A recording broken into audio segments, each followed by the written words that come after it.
Hello and welcome back. Let's play Jane's Fighter's Anthology as we continue with the Jane's reference material. Today we will be going over the F-4G, or the F-4G Phantom 2. Title, McDonnell Douglas Phantom 2, U.S. Navy and USAF designations, F4 and RF4. This is just...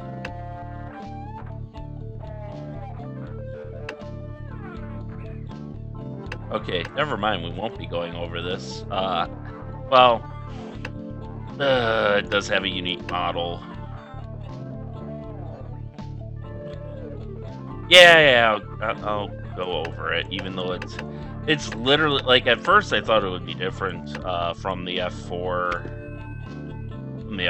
because it's like, oh, it's missing a thing, or it's a different thing, but it's literally the same text, but it's just missing the variants, because it is a variant. Well, they're all variants, but you know what I mean. This is a specialized variant rather than, the BJS line or the CDE line.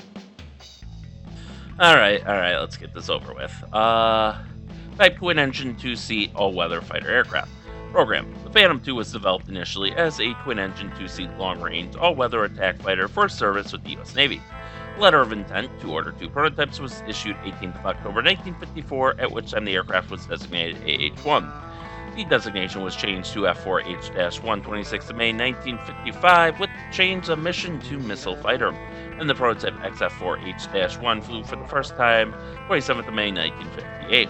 The first production Phantom 2 was delivered to U.S. Navy Squadron VF-101 in December of 1960. Trials in a ground attack role led to USAF orders, and the basic USN and USAF versions became the F-4B and F-4C respectively. Design features: cantilever low-wing monoplane, wing section NACA 0006.4-64 mod at root, NACA 0004-64 mod at wing fold climb, NACA 0003-64 mod at tip. Average thickness chord ratio 5.1%, incidence 1 degree, dihedral inner panels 0 degrees, outer panels 12 degrees, sweep back 45 degrees on leading edge, outer panels have extended chord and dihedral 12 degrees. Structure: center section and center wings form one-piece structure from wing fold to wing fold. Portion that passes through fuselage comprises a torsion box between front and main spars at 15% and 40% chord, and is sealed to form 2 integral fuel tanks.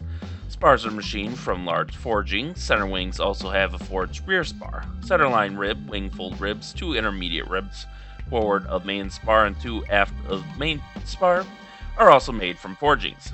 Wingskins machined from aluminum panels 0.0635 meters or 2.5 inches thick.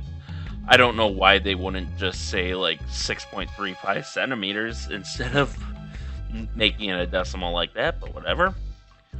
With integral stiffening, the fuselage is an all-metal semi-monocoque structure built in forward fuselage, fabricated in port and starboard halves, so that most internal wiring and finishing can be done before assembly. Keel and rear sections make use of steel and titanium. Landing gear: hydraulically retractable tricycle type, main wheels retracting inward into wings, nose unit rearward, single wheel on each main unit with tires size 30 by 11.5, type 8. Twin wheels on nose unit, which is steerable and self-centering and can be lengthened pneumatically to increase the aircraft's angle of attack for takeoff. Brake chute housed in fuselage tail cone, Mark II anti-skid system. Power plant: 2 General Electric J79 GE17-8 turbojet engines, each rated at 79.6 kilonewtons or 17,900 pounds force with afterburning. Variable area inlet ducts monitored by air data computer. Integral fuel tankage in wings between front and main spars and in 7 fuselage tanks with total capacity of 7,022 liters or 1,855 US gallons or 1,545 imperial gallons. Provision for 1 2,270 liter or 600 US gallon tank or 500 imperial gallon external tank under fuselage, and 2 1,400 liter or 370 US gallon or 308 imperial gallon underwing tanks. Equipment for probe and drogue and buddy tank flight refueling with retractable probe in starboard side of fuselage. Oil capacity 39 liters or 10.3 US gallons or 8.6 imperial gallons. Accommodation: crew of 2 in tandem on Martin Baker Mark H7 ejection seats under individual rearward hinge canopies. Optional dual controls.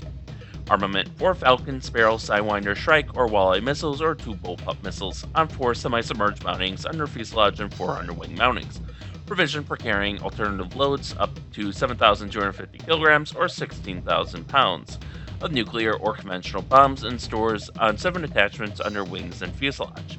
Stores which can be carried include B-28, B-43, B-57, B-61 nuclear bombs, M117, M118, M129, MC-1, Mark 36, Mark 81, Mark 82, Mark 83, and Mark 84 dumb freefall bombs. MLU-10 landmines, BLU-1, BLU-27, BLU-52, and BLU-76 firebombs, cluster bombs, practice bombs, flares, rocket packs, ECM pods, gun pods, spray tanks, tow targets, pavement knife pod, and AAV-SIV camera pod, 1 M61A1 nose-mounted gun. Dimensions: external wingspan 11.77 meters, 38 feet 7.5 inches, wing mean aerodynamic chord 4.89 meters or 16 feet 1/2 inch. Wing aspect ratio 2.82, with wings folded 8.41 meters or 27 feet 7 inches. Length overall 19.2 meters or 63 feet 0 inches. Height overall 5.02 meters or 16 feet 5.5 inches.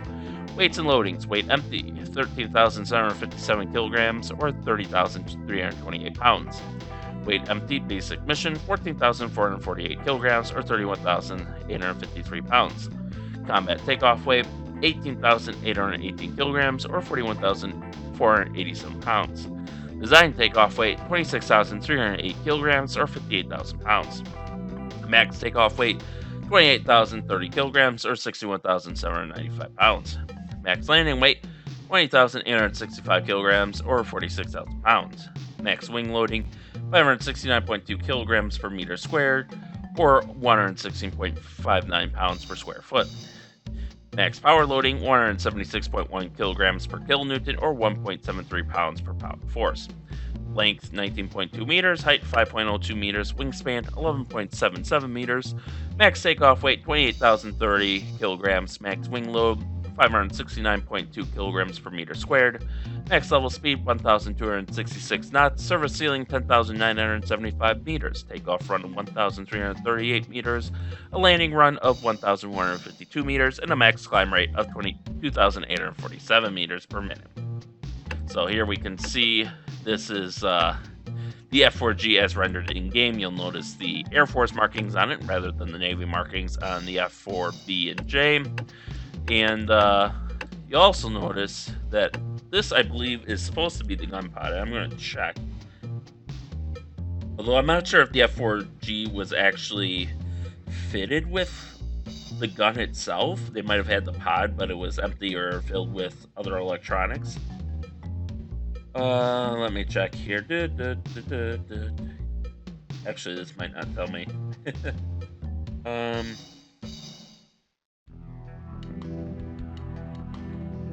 Oh, it is way down here.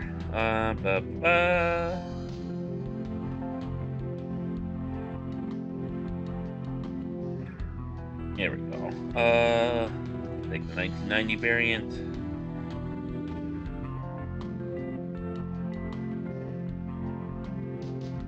Yeah, it doesn't say. Look it up on different site real quick.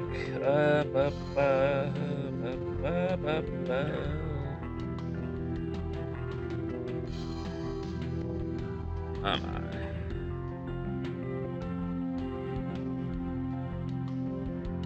Should bring me right to. There we go. Variants. Whee! There we go. F-4 emergency, yada yada, right? Yep, okay. So the cannon replaced by APR-38 RHA, and later the AN APR-47.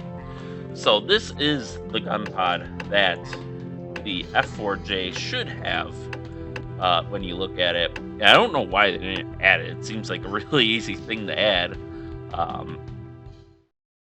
But in the F-4G specifically, this is replaced by additional electronics for their Wild Weasel mission. So yeah, otherwise not too much. I'm a little disappointed at the lack of detail in the F-4G model. Because they already made it. Like, I think ATF came out after Navy Fighters. And you look at the amount of detail here. And then you look at this guy. Actually, it looks a little... it's a little...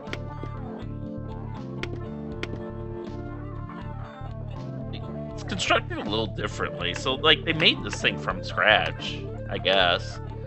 And it's like, you didn't need to. You could have just reused this, lengthened it a little bit, replaced the markings, and then put the gun pod under. And part of your work would already have been done if you had put the gun pod on the F-4G like it should have had. So, I don't know.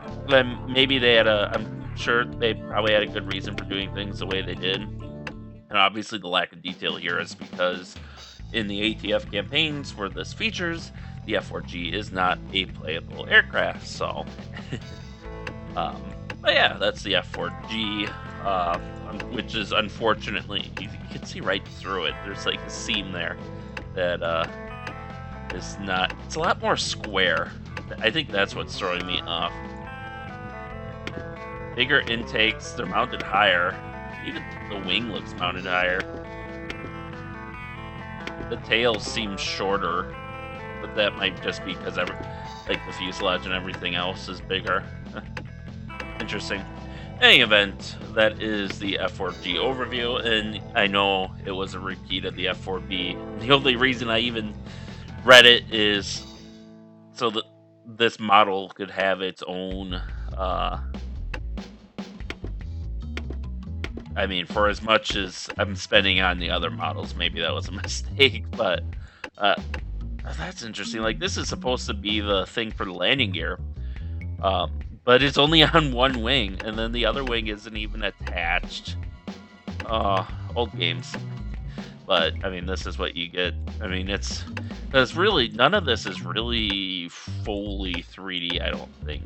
It's like an emulated 3D, you know, like these pilots, how they're flat, you know, and like this is, I don't want to say this isn't 3D, but it's very, very simple 3D. Like, you can tell it's just polygons with like 4 sides put together to make something resembling an aircraft, which it's better than what I could do probably, but